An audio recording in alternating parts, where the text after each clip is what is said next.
Greetings, Fright fans. This is Dr. Gangrene, and it's my pleasure today to speak with Signe Olynyk and Bob Schultz, producer and writer of the 2011 horror film Below Zero, which comes out this year, starring Eddie Furlong, Michael Berryman, and Kristen Booth.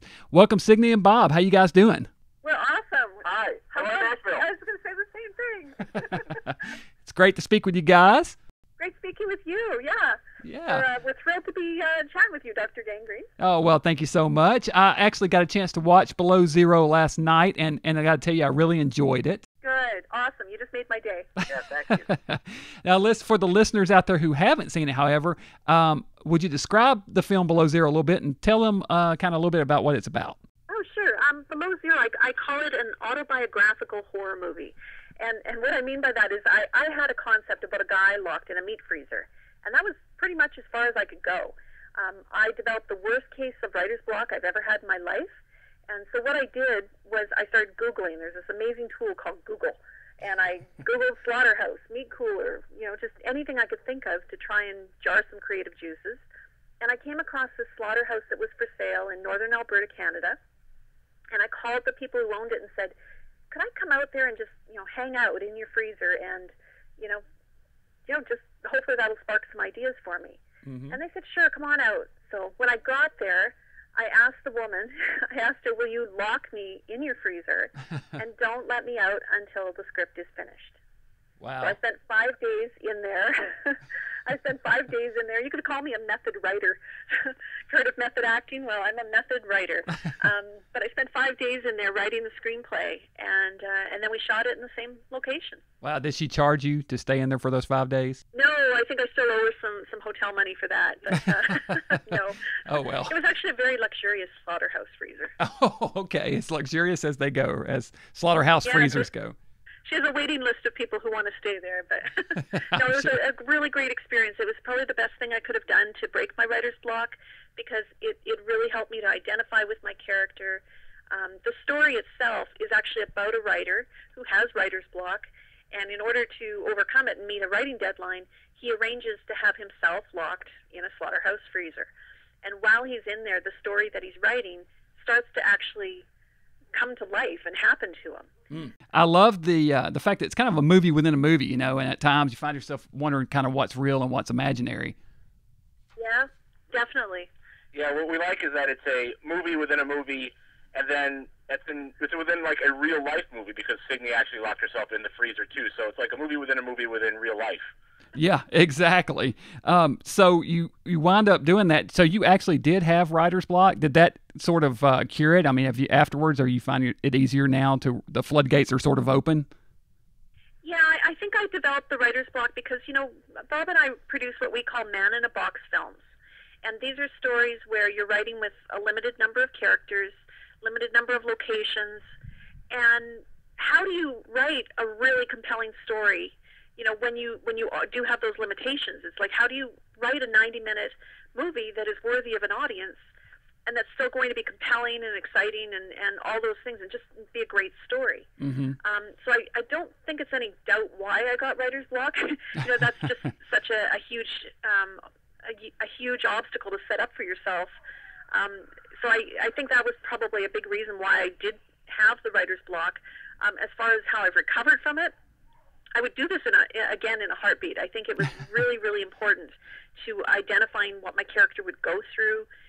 Because I was in this location, I was able to write for the location mm-hmm. and develop shots and just ideas in the scenes that came straight out of the location itself. Interesting. So your character was there for 5 days. Were you locked in for 5 days as well? I was locked in there for 5 days, but we all spent much more time than that. We camped out in the slaughterhouse during production and during our pre-production as well. So we actually spent months of sleeping in the slaughterhouse to try and get the movie made, just so that we could put as much money on the screen as possible. Right. When you're working the long hours on a movie set the way we were, it doesn't make sense to rent or pay for a hotel room when you can you're only going to be there for a few hours and maybe to shower. Right. So we camped out. Our art department, my producing partner and I, we all just stayed in the slaughterhouse and made it work. And we have a great movie to show for it, I think. Big camp out time, yeah. There were no s'mores. s'mores. No s'mores. It was very valuable too. I mean, when you're working on a very low budget, and then you also have, people like Eddie Furlong and Michael Berryman and so on in the film who because of their notoriety come at a price, and we wanted to make sure that the film had production values that were higher than your typical low-budget indie horror film. It's important to save money wherever you can, and we were working these 18, 19, 20-hour days. It seemed like a waste to get a hotel room for each of us when we were going to be spending no time there. So it was a practical decision to sleep in the slaughterhouse as well. Plus, I mean, how many people do you know who get a chance to say, hey, I slept in a slaughterhouse? Yeah, exactly. And plus, just like Jack in the story uses incidents that happened to him in his story, then that gives you, Signe, a chance to do the same thing in your story. Adds a little extra authenticity to it. Absolutely. A perfect example is in the movie, there's a scene where Jack kind of puts his hand under the door. Mm-hmm. I couldn't actually put my hand under the whole door, but there was some leather stripping, and if I pulled that, the slaughterhouse, it was very old, and there was some bricks that were decaying a bit, mm-hmm. falling apart a little bit, and I could actually get my fingers just a little bit through, yeah. Not a lot, but I thought, what if I could get my hand all the way out, and what would be on the other side, and what could happen?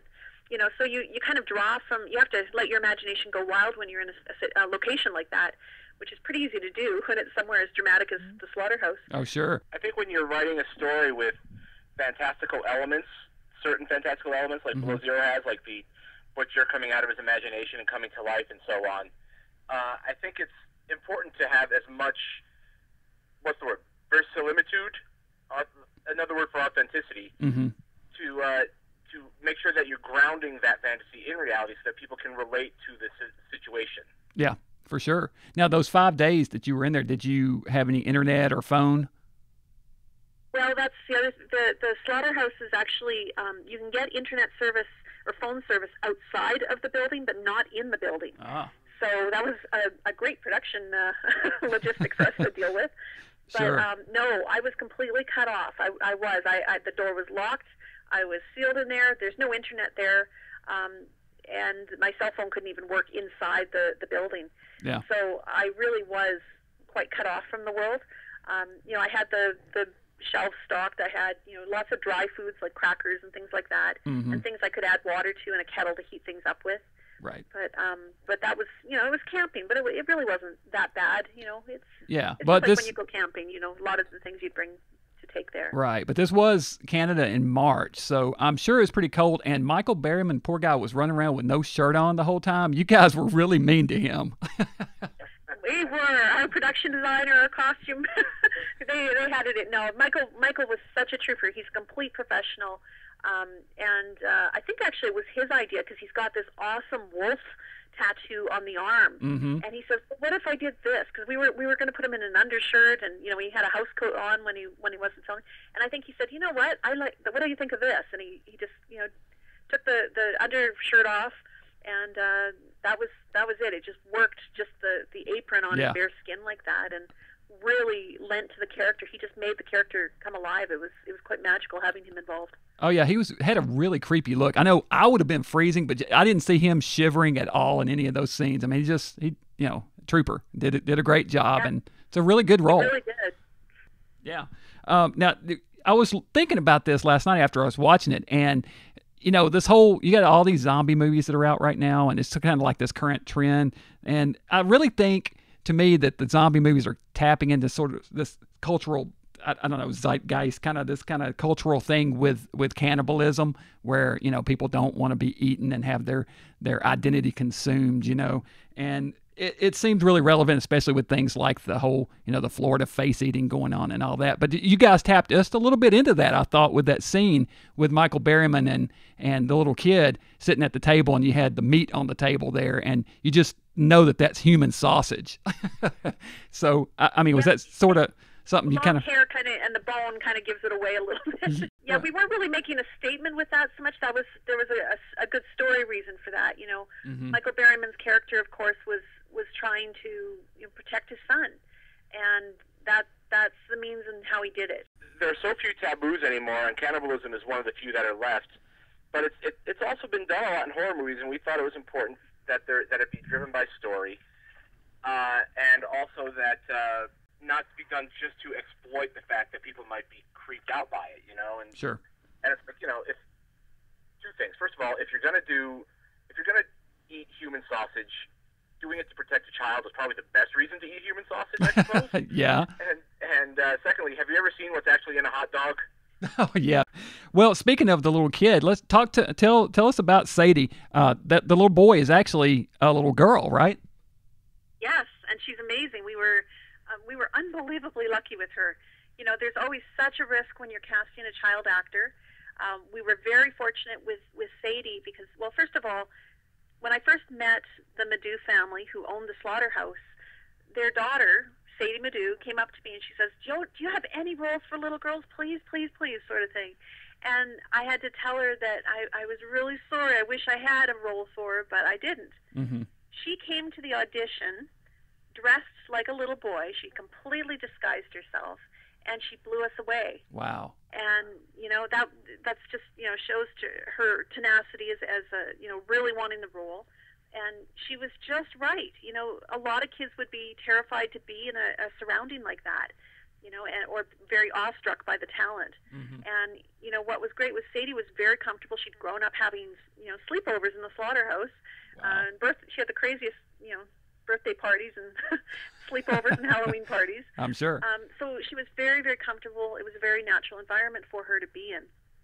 Wow. And in fact, she put our stars at ease because she was so comfortable with it. She was able to kind of lead them around, lead Eddie around, and Mm-hmm. and give him the tour and make him more comfortable with the surroundings. What was the significance of having her barefoot in the flashback or the story scenes? I think it was just showing the innocence and the vulnerability of a child and how creepy that is. It's obviously a disgusting, gross environment, yet they think nothing to be walking around in their bare feet. Mm-hmm.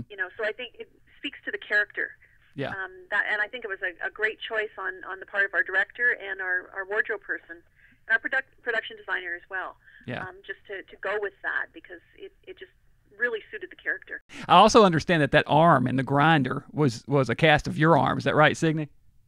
That's correct. Yeah, it was a lot of fun. We our production designer Michael David Carr, stuck my arm one day. I was on the phone with the other arm, and with my free arm, he kind of stuck it in this mass of plaster and built a cast from it, and just said, "Don't move for like 3 hours," which is impossible for me.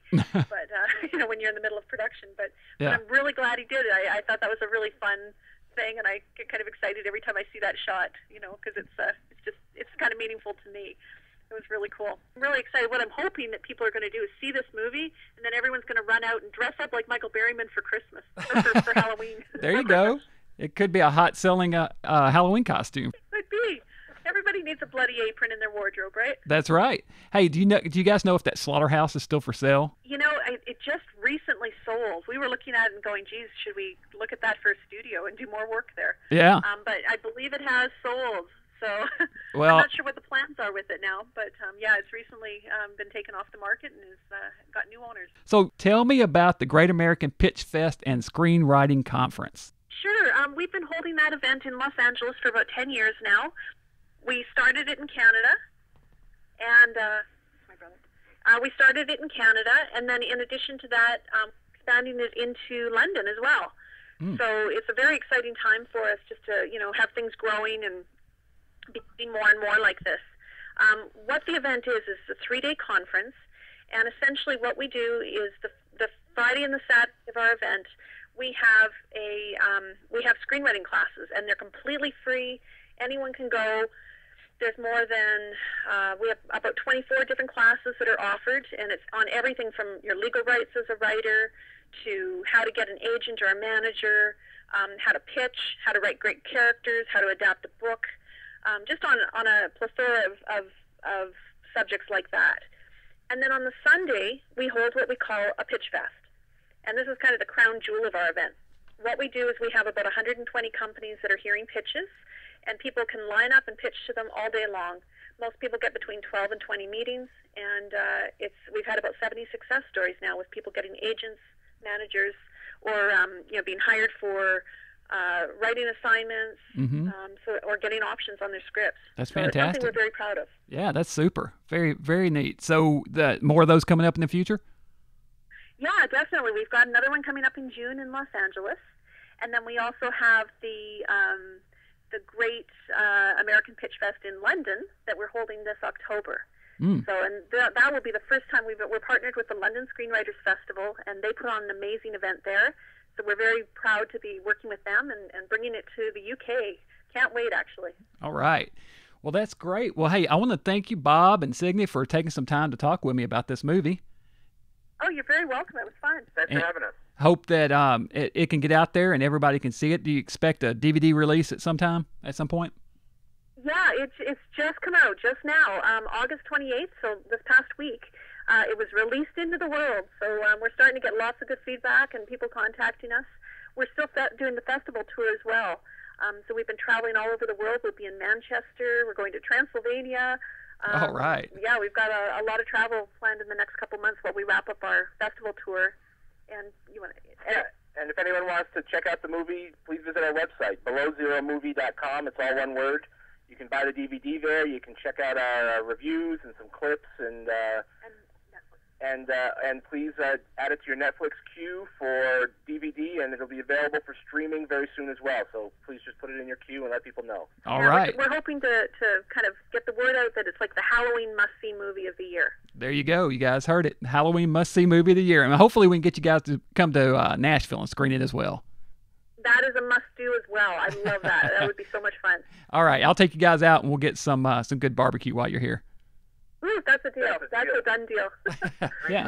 One thing I wanted to mention, though, Larry, just in closing, if your listeners have a story or a man-in-a-box story that they'd like to pitch to us, they can contact us. I would encourage them to contact us, pitch us anytime. This isn't a relationship that just has to start and end right now.